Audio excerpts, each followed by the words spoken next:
장 1절부터 9절까지는 다윗의 자손에 대한 이야기를 하고 있고요. 10절부터 24절은 솔로몬 왕의 자손인데 16절까지 10절부터 16절까지는 바벨론 포로 이전, 그리고 17절부터는 포로기 이후에 그 솔로몬의 자손들에 대한 이야기를 하고 있어요. 그리고 4장 1절부터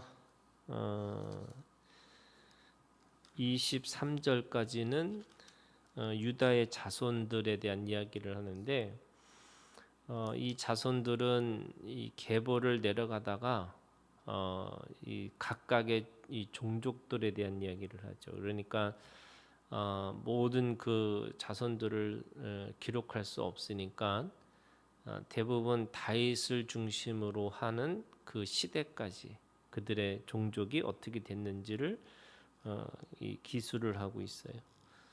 24절부터 43절까지는 시몬의 자손에 대한 그를 아주 독특한, 그러니까 그들의 종족이 어떻게 있었는지 큰 줄기로만 그 다윗의 시대까지 오기 전까지의 그 종족들에 대한 이야기를 하고 있는 겁니다. 그런 의미에서 지금 어제 이 족보가 이게 언약의 족보라고 그랬잖아요. 그리고 믿음의 족보라고 그랬고, 그리고 왕의 족보라고 이렇게 얘기를 했어요. 그런데 이 세 가지 중에 그 언약의 족보로서의 이 하나님이 주신 신실하심이 있다는 거예요. 이 족보 가운데. 그러니까 어떤 자손은 믿음이 있는 자손이 있고, 또 어떤 자손은 믿음이 없는 자손이 있어요. 근데 그런 믿음의 이 수준, 또 믿음의 차이가 있다 할지라도 그 언약 속에서 하나님은 신실하게 그 이 계보를 이어가셨다라는 거죠. 그런 의미에서 이 언약이라고 하는 것은 한번 맺으면 영원한 언약 가운데 있다라는 거예요. 성경에서 영원한 거, 그리고 모든 거, 온전한 거, 그리고 이 항상 이것들의 표현이 뭐냐면 하나님의 시간이란 뜻이에요. 그러니까 그거는 하나님의 것이지 사람의 것이 아니에요. 사람은 살면서 이 몸의 삶으로 살기 때문에 이 몸이라는 것은 뭐냐면 이 변화무쌍하다는 거예요. 그래서 어떤 때는 좋을 때도 있고, 또 힘들 때도 있고, 어려울 때도 있어요. 또 어떤 자손은 믿음이 좋은 자손이 있지만, 또 어떤 자손은 믿음이 부족한 자손이 있는 거죠. 그것이 사람이라는 거예요. 사람은 그래서 항상 그런 또는 모든 온전함, 이것이 될 수가 없어요. 사람이 할 수 있는 그 가지고 있는 것을 하나님이 채워주시는 거예요. 그러니까 어떤 믿음의 이 계보에서 어떤 사람의 믿음은 99예요. 좋은 믿음이죠. 그러면 하나님이 1%를 채워주시는 거예요. 그래서 100이 되는 거죠. 근데 어떤 사람은 50밖에 안 돼요. 그러면 그 50을 하나님이 채워주시는 거죠. 그러니까 하나님의 이 언약이라고 하는 것은 채워주는 은혜가 있는 거예요. 부족한 그대로 부족한 만큼 내버려 두지 않으시고 그렇게 채워주시는 하나님의 은혜, 하나님의 신실하심이 그 안에 있다는 거예요. 그래서 오늘 이 족보에 보면은 유다의 족보고 솔로몬의 족보, 이게 다 뭐예요? 왕의 족보잖아요. 근데 그 안에도 이 인생의 부침들이 있는 거죠. 그러면서 동시에 이 4장에서 말하는 이 유다 자손과 그리고 이 시므이 자손, 그리고 이제 계속해서 이 12족속의 이 자손들에 대해서 이 설명을 할 겁니다. 그런 의미에서 이 족보는 공동체의 족보라는 거예요.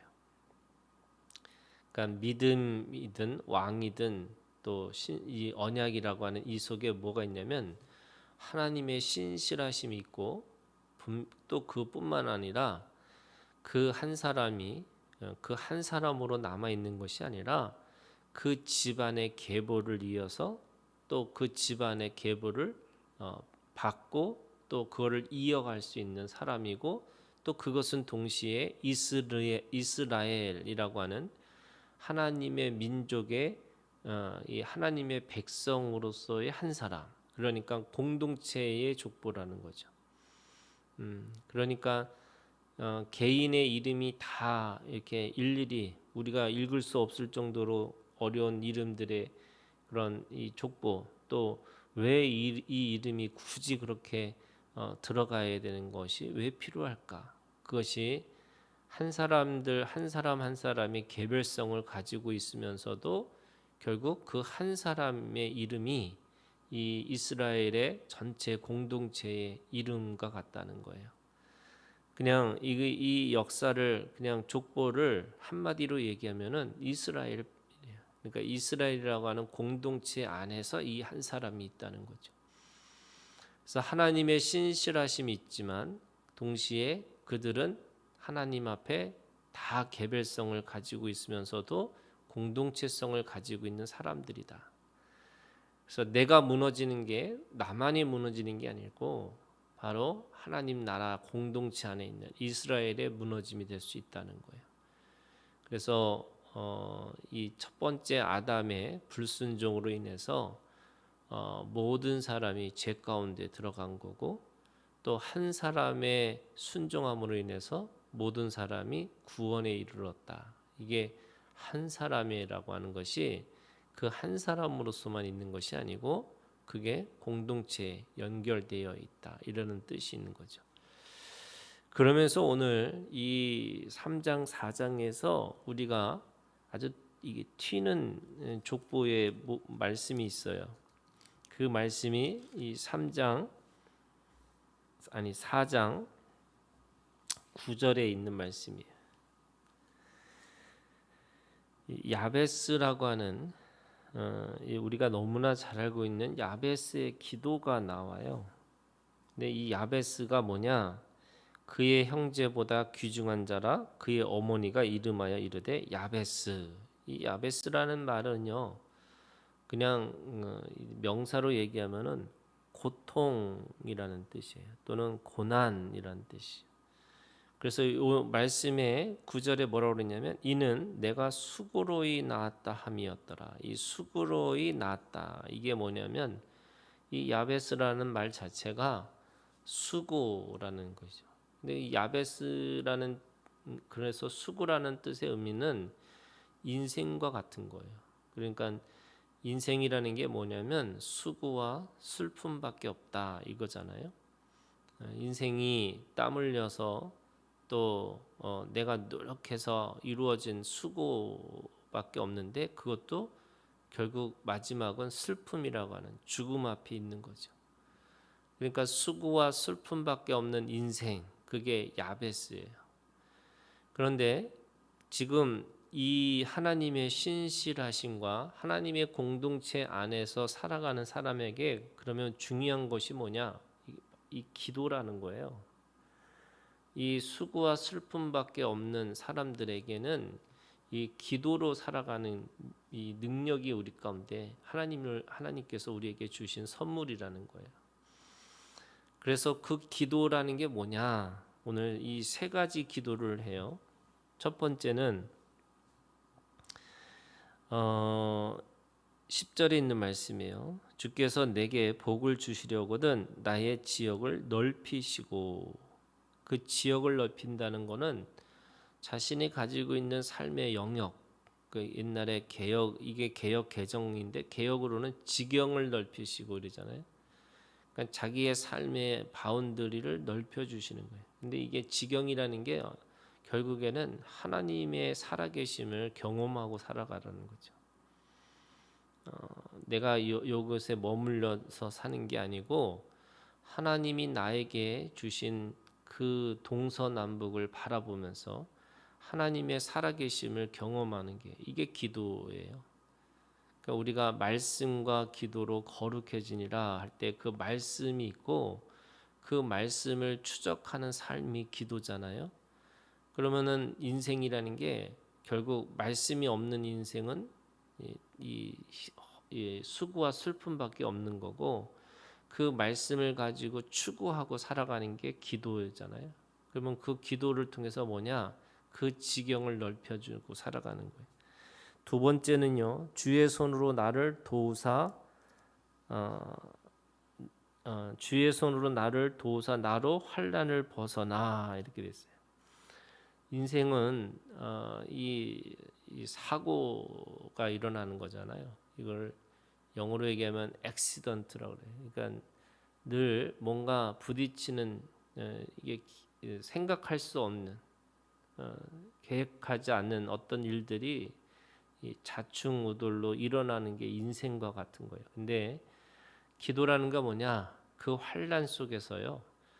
환난을 벗어나 이게 뭐냐면 하나님께서 그 사건을 주신 이유가 뭐냐? 그 목적과 하나님의 뜻을 찾아가는 게 기도인데 사람들은 그 하나님의 뜻을 찾지 못하니까 그 인생이 뭐냐면 환난 속에 있는 거예요. 그 환난 속에 사는 사람들을 기도하지 않는 사람들이라는 거예요. 그러니까 그 환난 속에서도 인생은 다 환난이 있어요. 그 마태복음에 있는 말씀에 보면 그 한날의 근심이 있는 거죠. 그날에 근심이 있어요.